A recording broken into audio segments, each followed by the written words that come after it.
Hello, good morning students. तो आज का जो हमारा टॉपिक है वो पार्टनरशिप फर्म में ही अपन आगे कंटिन्यू कर रहे हैं। ये पार्टनरशिप फर्म आपके एलएलबी सेकेंड सेमेस्टर के स्पेशल लॉ कॉन्ट्रैक्ट्स का टॉपिक है।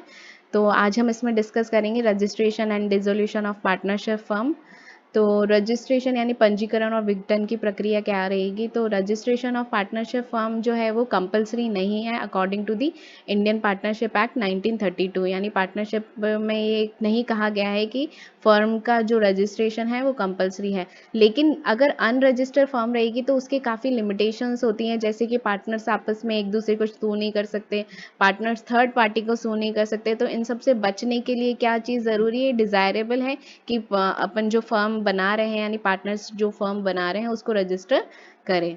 अब रजिस्ट्रेशन करने के लिए क्या रिक्वायरमेंट्स होती है वो यहाँ दी गई है। तो रजिस्ट्रेशन के लिए बताया गया section 58 of Indian Partnership act में कि रजिस्ट्रेशन के ये सारे जो टॉप पॉइंट्स है, यानी कि उसका नाम देकर, उसका बिजनेस प्लेस ऑफ बिजनेस बताकर, वो क्या काम कर रहे हैं, date of commencement of business, जो पार्टनर्स की डिटेल्स हैं वो सारी डिटेल्स, ड्यूरेशन ऑफ फर्म देकर वो क्या करवा सकते हैं अपनी, यानी कि एक एप्लीकेशन होती है, इस एप्लीकेशन में ये सारे पॉइंट्स देकर वो अपनी पार्टनरशिप फर्म को रजिस्टर करा सकते हैं। तो जो रजिस्ट्रार होते हैं इन फर्म को रजिस्टर करने के लिए, अगर वो इन सारी फॉर्मेलिटी से सेटिस्फाई होते हैं अकॉर्डिंग टू सेक्शन 59, तो वो एक रजिस्ट्रेशन का सर्टिफिकेट दे दिया जाता है।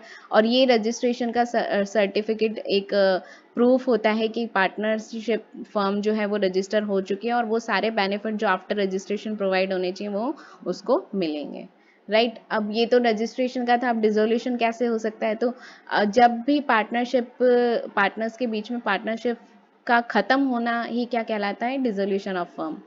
ये डिसोल्यूशन ऑफ फर्म डिफरेंट होता है किससे, डिसोल्यूशन ऑफ पार्टनरशिप से। ये नहीं कि ये दोनों चीज़ें क्या है, अलग अलग हैं।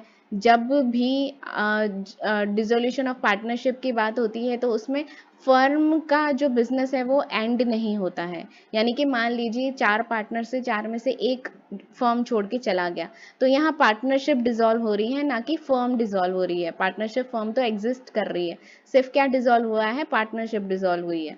तो पार्टनरशिप डिसॉल्व होती है उसका ये मतलब होता है कि जो बिजनेस है वो खत्म नहीं हुआ है, बल्कि एक नया एग्रीमेंट बन गया है किसके बीच में, जो रिमेनिंग पार्टनर हुए हैं उनके बीच में। ठीक है। लेकिन डिसोल्यूशन ऑफ फर्म का मतलब होता है कि जो उन्होंने बिजनेस, जिस बिजनेस के लिए वो फर्म खड़ी की गई थी, वो ही क्या हो गया है, डिसॉल्व हो गया है।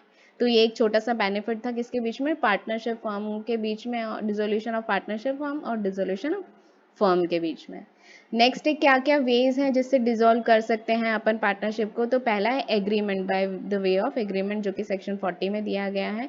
अगर मान लीजिए किसी ने कोई पार्टनरशिप में आने से पहले पार्टनर्स ने कॉन्ट्रैक्ट जो किया था उस कॉन्ट्रैक्ट में ही डिसाइड कर लिया है कि इस दिन ये पार्टनरशिप खत्म हो जाएगी या इस काम के बाद ये खत्म हो जाएगी, तो उससे क्या एग्रीमेंट के थ्रू मान लेंगे कि क्या हो गया है, डिसॉल्व हो गई है पार्टनरशिप। नेक्स्ट है कंपल्सरी डिसोल्यूशन।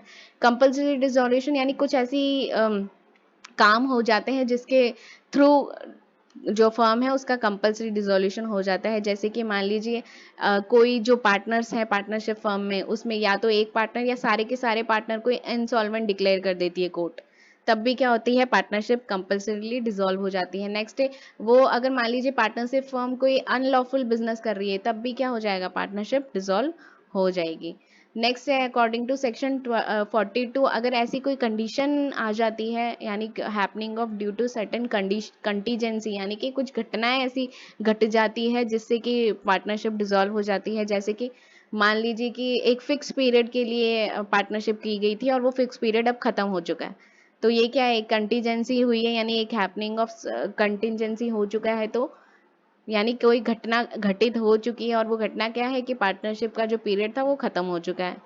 या फिर वेंचर कंप्लीट हो जाए, यानी कंप्लीशन हो, यानी जिस काम के लिए एक फर्म को फॉर्म किया गया था वो काम कंप्लीट हो जाए, तब भी क्या हो जाएगा, डिसॉल्व हो जाएगी। कोई किसी पार्टनर की डेथ हो जाती है तब भी पार्टनरशिप डिसॉल्व हो जाएगी। या फिर कोई पार्टनर इंसॉल्वेंट, यानी कि जिसको कहते हैं कि हम दिवालिया, तो दिवालिया घोषित हो जाता है, तब भी क्या हो जाती है, पार्टनरशिप खत्म हो जाती है। अब पार्टनरशिप कोर्ट के थ्रू भी खत्म की जा सकती है, जैसे कि कोई एक पार्टनर है वो अनसाउंड माइंड डिक्लेयर हो गया है, या फिर कोई पार्टनर है अपनी ड्यूटीज परफॉर्म करने में इनकेपेबल है, या कोई मिसकंडक्ट कर रहा है जिससे कि फर्म को नुकसान हो रहा है, या फिर wilful breach of partnership agreement कर रहा है, या फिर ऐसा कुछ इंटरेस्ट कर रहा है जो कि अनऑथराइज्ड है, यानी थर्ड पार्टी से मिलकर वो मान लीजिए कोई नई फर्म बनाने की कोशिश कर रहा है जो कि एग्जिस्टिंग फर्म के लिए नुकसानदायक है, तो या फिर फर्म का जो बिजनेस है वो सिर्फ लॉस ही बेयर कर रहा है, प्रॉफिट हो ही नहीं रहा है, या ऐसी जितने भी just and equitable reasonable grounds हैं उसमें क्या करेगी, कोर्ट भी चाहे तो पार्टनरशिप को डिसॉल्व कर सकती है। ठीक है, तो ये क्या है, इम्पॉर्टेंट तरीके से जो रजिस्ट्रेशन और पार्टनरशिप फर्म का डिसोल्यूशन है वो हमने डिस्कस कर लिया है। इसके बाद का जो टॉपिक बचता है वो दैट इज आफ्टर डिसोल्यूशन क्या राइट्स एंड लाइबिलिटीज़ होती हैं पार्टनर की, तो इसका थोड़ा बहुत अपन पहले डिस्कस कर चुके हैं कि राइट्स एंड लाइबिलिटीज़ जो हैं जब तक फर्म एग्जिस्ट करती है तब तक सभी पार्टनर्स की एक जैसी ही रहती है अकॉर्डिंग टू देयर शेयर, और जब पार्टनरशिप डिसॉल्व हो जाती है और अगर रजिस्टर्ड पार्टनरशिप है तो वो क्या कर सकते हैं, एक दूसरे को भी स्यू कर सकते हैं अगर उनको लगता है कि उनका कोई प्रॉफिट में शेयर कम दिया गया है, या फिर थर्ड पर्सन के खिलाफ भी वो स्यू कर सकते हैं। ये रजिस्ट्रेशन के फायदे भी हैं और ये उनकी राइट्स एंड लाइबिलिटीज़ भी हैं। Alright, thank you students.